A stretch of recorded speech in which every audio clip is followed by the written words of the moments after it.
Hello guys मु शुभम आपण मानक स्वागत करुछु मोर नुआ ब्लॉग को।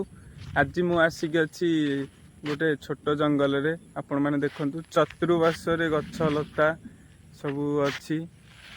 आम मैंने कहीं जंगल को नष्ट करुछि। जंगल को नष्ट करने द्वारा आमर क्षति होछि, कारण ये जंगल थिबा गछ लता ही आम मानक अम्लजान दउछि।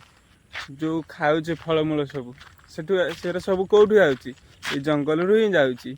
ओडिशा रे कहया गले चाष जमी मानक धान चाष, गहम चाष, बिरी चाष यही सब प्रकार चाष होता है, किंतु ये फलमूल आसे कौटू कहया गले जंगल जो देखुछंती आपण माने ये जंगल विभिन्न प्रकार फल मिले, जहाँ जमी पणस, आंब, सपुरी, जामुकोली विभिन्न प्रकार फलमूल ये जंगल रू मिले। जदि आम जंगल को नष्ट करिया ताले जंगल रोचे जीवजंतु मैंने जीवे कुआड़े, से बाध्य होइकि आम गाँ परिवेश रे पशिबे, गाँ रे बहुत किसी क्षति करेंगे जहाँद्वारा आमर क्षति हम। से भाई भौणी मानू कहूँ कि जंगल नष्ट करंतु नहीं, जंगल को सुरक्षित रे रहिबा को दियंतु। मु रहूची जय जगन्नाथ।